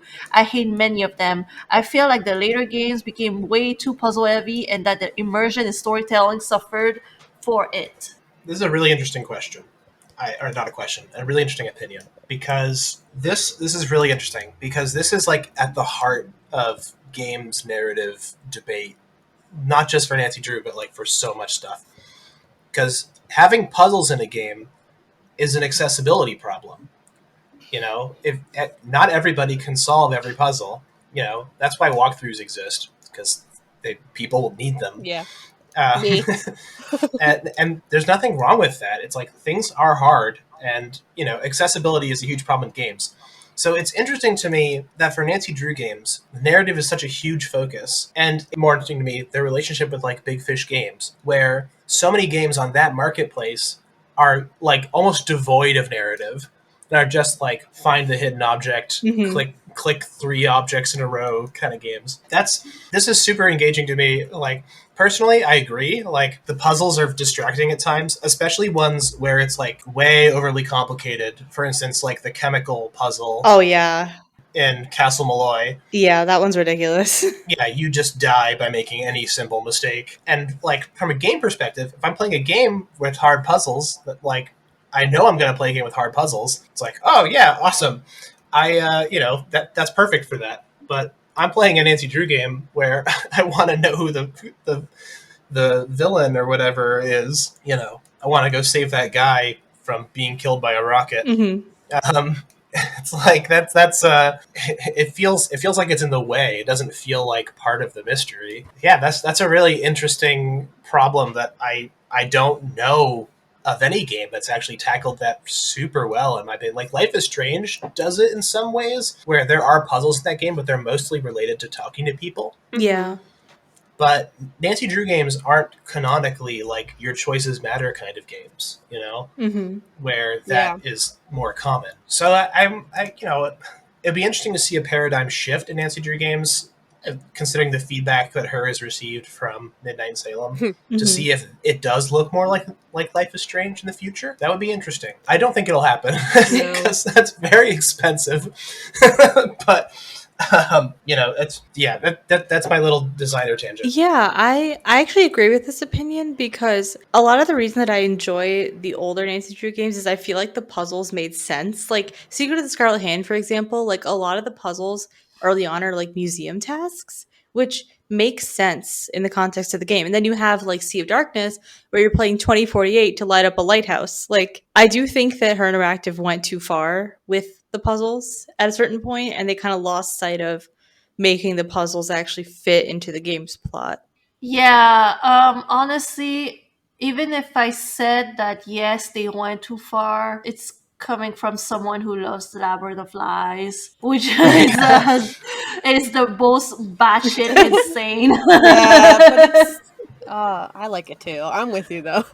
Yeah, it's like I get it. It makes sense. Like the puzzles like break immersion, but I just still enjoy the The Greek puzzles. mythology. So yeah, It does feel satisfying to solve puzzles, and I will say that in Midnight in Salem, like the fact that there were barely any puzzles in that game Right. did feel really hollow. Mhm. Yes. It was more detective work, less puzzles. Yes, and which is good. Like I think that was a good choice, except for the fact that it was bad. It was good, except for it wasn't. Sprinkled in a little bit Yeah. more. If they had done it good, then it would have been good. Yeah. All right, next point. Bess is poorly done in the Nancy Drew games. They give her no brain cells and no competence when she has both of those things in the books. She's just fatter than Nancy or George. Fat people aren't inherently incompetent or stupid. Maybe most people would agree with that one. It's just that I think most people don't care. It makes me sad. I would say you want to read the books again a little closer, maybe. Yeah. But She's a little, you know. she is not portrayed as equivalent to Nancy. Yeah, even in the older ones, like I recently read like the early Nancy Drew books, like Secret of the Old Clock, etc. Mhm. And Bess is always kind of portrayed as being like a little dumb blondish. Yeah, boy crazy. That being said, I do think that in the games they kind of missed out on actually making Bess like a bigger person as she's supposed to be in the books, because Bess is pretty much as thin as the other two girls are Yeah. in most of the games. They like give her a little something, but not much. Yeah, it's like, not noticeable at all. Like she really no. does not look like she's supposed to be bigger. She is True. not. She is definitely not the same shape as George. Yeah. Yeah, that's true. The shape is Yes, different. definitely. So you can still see the difference. She's a chunkier. She's chunkier, but honestly, though, I am not surprised they didn't make her fatter. I mean, people tend to look down on fat people, so Yeah. really, like, wouldn't want that. And it is true, though. It goes for her directive, it goes for the company, it goes for the fandom, it goes for the artist that portrays in their fan art Bess as thin. It goes for the same as that. It's always the same story. Like we don't want to see fat people in we don't in our art or anything. We don't want to see them. Maybe even if it's I want to subconsciously, see like them. Yeah, And, I like- want to see him. And especially because yeah, no, like it's no, like I say we, but it's in general. Yeah. Like I'm not saying us, but I'm saying people in general. They will at least subconsciously, Yeah. like they will try to suppress the fact that that people are fat. Mhm. They will try to they will see people who are thinner in a better They light. should go into an art museum and tell me that none of those women have curves because they all got curves. I used to work in Yeah. one. I would stare at art all day. I look like one of those paintings. Bess canonically she gets a lot of dudes and she's like canonically hot. So like the Yeah. fact that Yeah. they could have been better representation for her to actually be like a plus size girl who's canonically like super desirable, but they just didn't. Yeah, there is another dimension to this issue, I think, which is something that we as adult Nancy Drew fans are blissfully ignorant of, which is that these games, they are designed for children, specifically for like homeschool children. That is true, yeah, because these are And- supposed to be like educational games, Yeah, right? and I think, this is complete like hearsay, but I think if I were her interactive and like I wanted to maintain the like Disney level, like all the good guys have to be healthy, like nice looking people kind of thing, then yeah, I would be apprehensive of having a fat character who is like attractive and not like ashamed of being fat, because homeschool parents maybe don't want their kids to think that it's okay to be fat, Hmm. which is a really unfortunate reality. I'm trying to rethink of all the adaptations. Have we ever had a chunky or chubby Bess? No, I in don't think so. the TV shows, the movies? No, she's downright a stick in the TV show. Yeah. Like, she's the thinnest character on the show. The only thing I can think of is Alibi and Ashes. She had, some breasts, but like She did have the boobas. she didn't have the boobs. I will say this though, I just played Crystal Skull, but Bess is a girl boss. Mhm. She really dominated. I mean, it felt good to see Bess, just using her wit, although I feel bad for Lamont, I kind of feel bad for this poor dude. She almost killed but the it was man. Multiple times. but she really came through and she helped Nancy, and I was pretty impressed. I have one last point to make on the Bess thing, which is that casting Bess as a ditz should not be seen as offensive, I think, because that's the people are like that in the real life, Mm-hmm. and that's good. People who are blissfully unaware of simple things bring so much joy to other people, and I think they realize that, and that's fine. I think we're all a little bit. I think it's more of it's the fact that it's a stereotype. Like if you're fat, we might as well make you the ditzy comic relief. There is, Yeah. yes, comic relief. I would say comic relief and ditz are different things, and you can be one and not the other. And her interactive No, should consider that. ditzy also is that is something that they use to make them more entertaining. I don't know if you know what I mean. What I'm saying is they don't have to do that. That is No, not a it's- requirement of story structure. You don't. Yeah, but I'm saying that because probably that's why they were upset that Oh, yes. this cell should because she's plus size That's and true. playing into the stereotype. Honestly, I just I don't know if I would consider Bess to be a good plus size representation when her interactive doesn't want to represent her as plus size, being chubby. Also, They are trying to go just up on the line. yeah, Just there. we have Olivia Ravencroft too, who is somewhat of a plus sized shape. She's got some curves. She has the curves in Midnight in Salem, and she was not. I don't feel like really a stereotype of that kind, but maybe other people feel that way. All right. Next point. Captive Curse is a very underrated game. Do we have I had to any think about what thoughts that about was. Captive I Curse? truly don't care about Captive Curse. No, I don't really care for it. I got easily confused trying to navigate when I first played that game. Honestly. Boring story, boring twist. The monster was interesting, but only because it would show up all over the place. Yeah. The fact that they made it in a castle, in this old-fashioned castle, was a clever thing that they did, her interactive did, so they wouldn't have to do research on that country, except for stereotypical German I stuff. will say that I found the card game really fun. Yeah. I like Captive Curse, honestly. Oh, Nikki, Nikki. no. It's okay. It's okay. I think it's a fun game.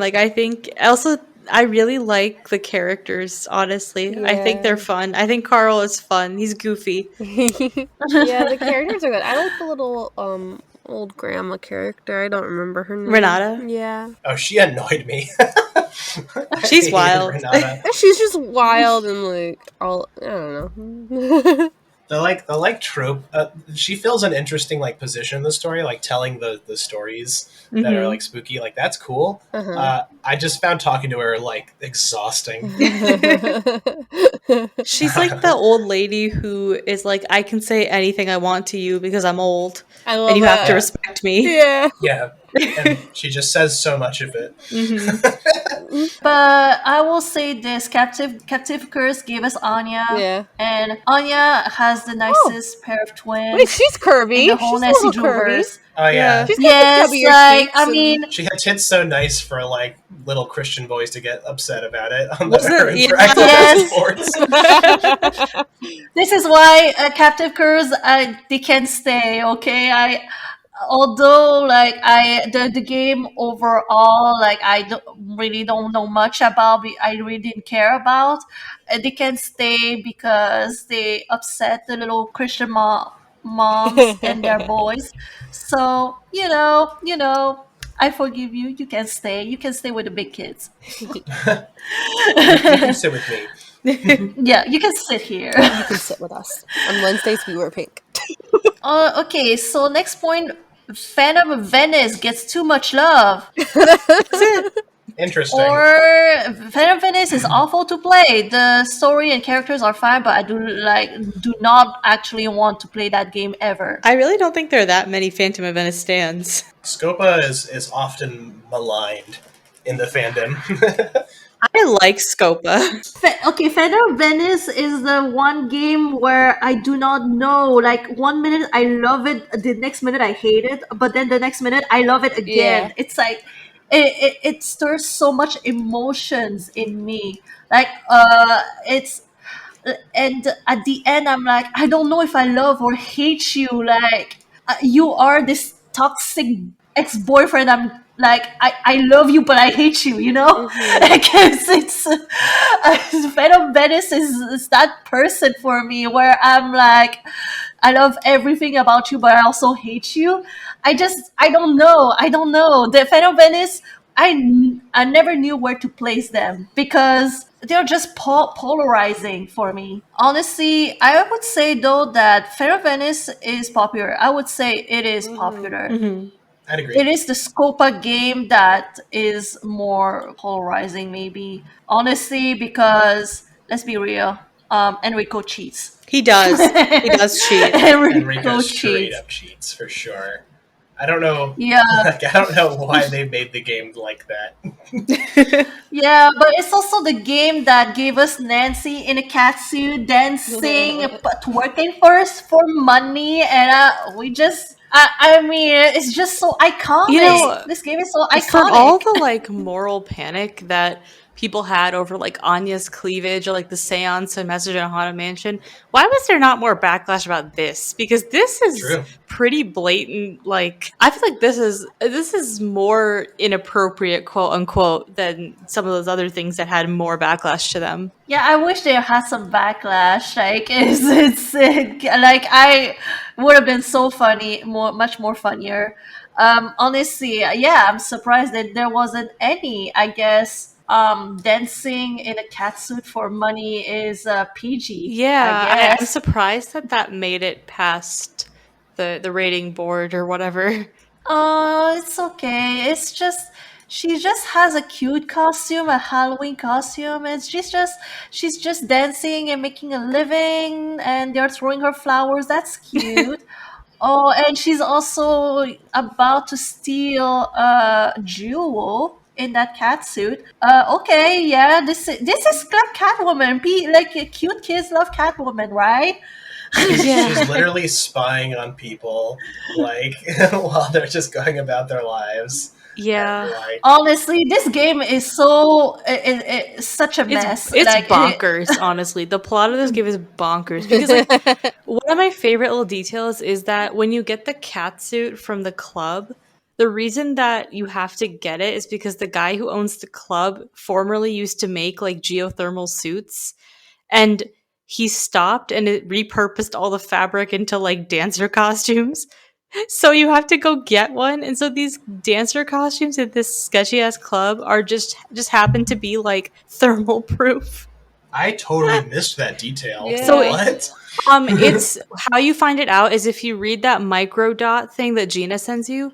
She'll explain all that to you, and she'll say if you read all of it, it explains that like he used to be part of the crime organization, but he left the business and took all the fabric and made it into costumes. So there's like no more of these suits left in the world except for this one costume that he has. I manufacture night vision goggles, but I decided to leave that military surplus Yeah. industry. Instead, I make funny sunglasses that are Yeah. also night vision. Literally.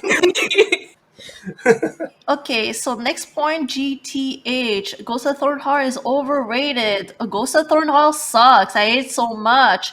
The poem in Ghost of Thornhaul was dumb. What's it like to be dead inside? Right.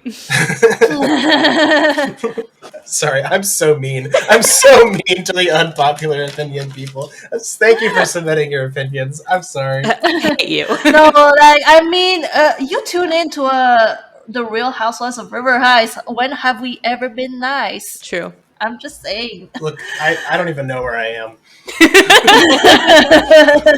I already forgot what my character was. What am I, a wine mom? Who knows? Yeah, wine ex-wife. Yeah. Yeah, that's the one.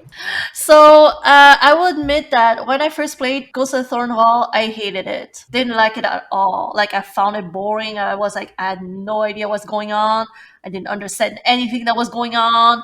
Like, did she get killed? Yes or no? Did someone set her on fire? Yes or no?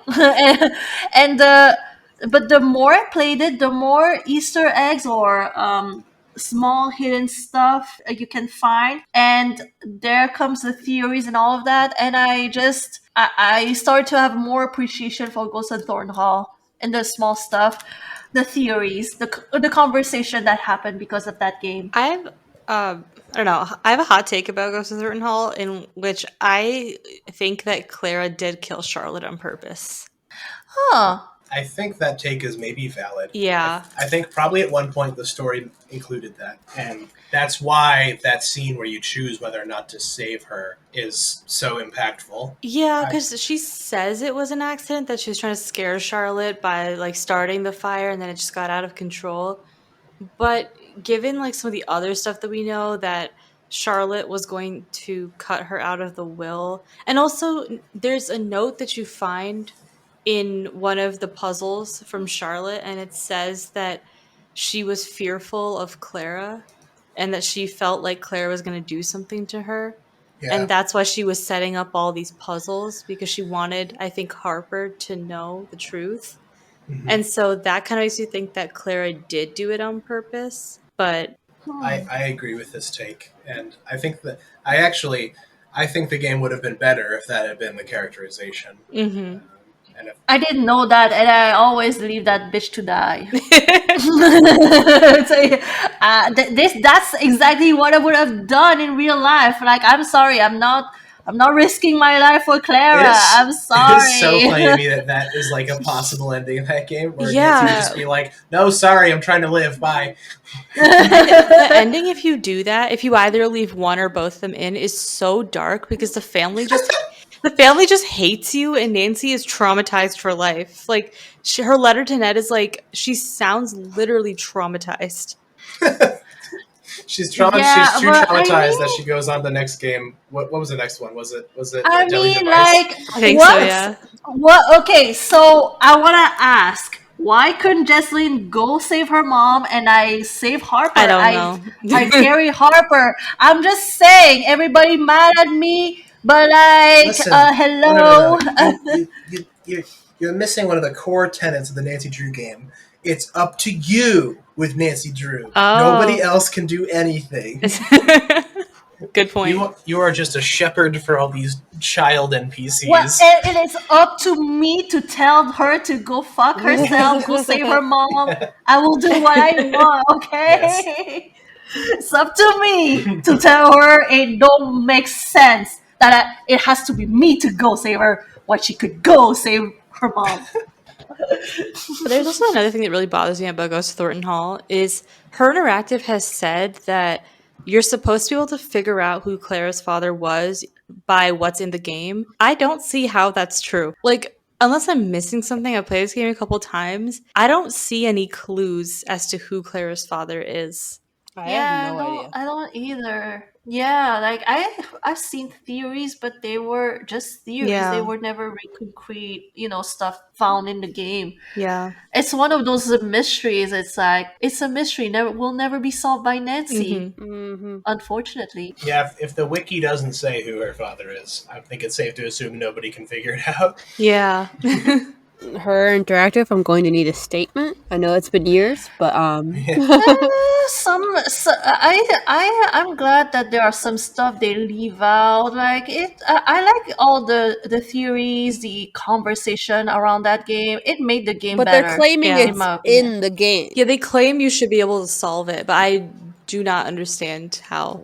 Who like the company? Yeah, Interactive? they've said that. Okay. That there's Okay, but they can also lie. I'm just are saying. I mean, Thornhaul is so good. I love Thornhaul. Thornhaul is yeah, so good. That's a good one. I often don't really think of it like a Nancy Drew game because it's just like that good. Yeah, Yeah, just a class above. like Yeah, I like see it as like its own like standalone. Really like. yeah, I can remember playing it for the first time and thoroughly enjoying it. Ugh. I'm not a huge fan of like how classist Nancy is in that game. Like in her interactions with Wade. I was watching Half Moon Joe stream it recently, and Nancy is so rude to him. Like she calls him to his face uneducated because he's wearing boots and is like Southern. Like she's like, Wow. oh, I didn't like she basically tells him to his face, like, oh, you don't seem like the type of person who reads books. I mean, has Nancy ever been tactful or No. nice or like This is literally this is one of the few she- times where she she's like upsets- this is like one of the few times where she's like mean though. Like she's actually mean to him for no reason. Huh. I guess. I mean, I was gonna mention that poor Japanese family that she traumatized, but Here's the thing about Wade though is that it's never actually established that he's lower class. He's not. They're rich. He's part of the family. Like he's probably mega rich. He is richer than Nancy, and that's what makes it even worse, in my opinion. Is she judges him solely based on his appearance and the fact that he is from the South, when Wade is definitely richer than she is. Yeah, that's pretty unfortunate. And worse still is that Wade honestly, if there's anybody in the game who's like the closest to an actually like good guy, it's probably Wade. Like he literally did everything he could to save those workers' lives. Mm-hmm. And went to jail for it. And went to jail for it. Like literally put his life at risk to do that. Yeah. So. Yeah, he talked to the talk and walked to the plank. Like he did what he said. So yeah, he's good in my book. He was just talking, then yeah, but he walked the walk. Anyway, next point. Okay, here is a cute one. Suki is very cute. Disagree. Suki Tate. I mean, I do love that. But that fur. My opinion on cats in the Nancy Drew games is they have never gotten it right. Nope. They have a long history of Yuri and Suki are horrifying. Or animals for that matter, really. Yeah. Like, the most realistic animal in the game was that squirrel in Waverly Academy. And even I think Toomey wasn't terrible. And then like probably the most realistic animal is Isis. Yeah. Icicle Creek, but she's scary. I'm But scared. Y'all forgot about Bob. Oh my and god. Ace and Clyde. I'm over here like Iggy. I thought that was pretty good. Yeah. Oh, but That's that's true. He's pretty good. Honestly, it's the cats. The cats I are know. cursed. Yeah. I take it all back. We all know who the best animal on Nancy Uh-oh. Drew is. Uh-oh. It's Mr. Skinbag from Oh yes, Mr. Skinbag. Oh, iconic, an icon. Just appears for a few seconds and it scares the shit out of people. Lives in our hearts. Mr. Skinbag is the name of the naked mole rat in Game of Thrones. What? Ghost of Thornhaul. Oh man. Oh wow. I don't even remember that. Yeah, honestly, Suki is terrifying. Suki is gonna murder you in your sleep if you get it. Yeah. Suki, honestly, could stab your throat with his fangs. Uh, and mug you. Suki is gonna take your wallet and then run into the night for its next victim. Honestly, if they could make a horror movie about a robotic cat, Suki would totally be the perfect candidate. Mhm. I mean, the Suki versus Chucky. Chucky doesn't stand a chance. Suki is gonna maul that face. Then just rip out the Chucky's head out. Oh my god. Do not fuck with Suki. She's gonna rip his whole head out? Yep, Not off. Not off? Out? out. Yep. They separate the head from the body. I know it went dark, but that's how Suki This is a really funny thing about how Tina talks when she says things like this. She also says open the lights when you turn on the lights. Wait, what did I say wrong this time? He said tear out the head. As if it's But yeah. contained in something. Yeah, if you say tear out, it implies like you would tear out a heart, but you tear off a head because To tear something out implies that it was put in. yeah. So it's like it's not technically wrong. It's just I still don't get it. it's not technically wrong. It's just not It's 100% totally correct. It's just an interesting quirk. Okay, yeah, I talk funny. Thank you so much for joining us today, and I want to give a special thank you to Miss Tatum Sinclair for joining us. Thank you so much. I'm too drunk to answer. And as always, you can find The Real Housewives of River Heights on any podcast streaming service such as Apple Podcasts and Spotify. Feel free to follow us on all of our social media, links in the bio, and subscribe to our Patreon. And once again, thank you again, and goodbye! Goodbye. Bye.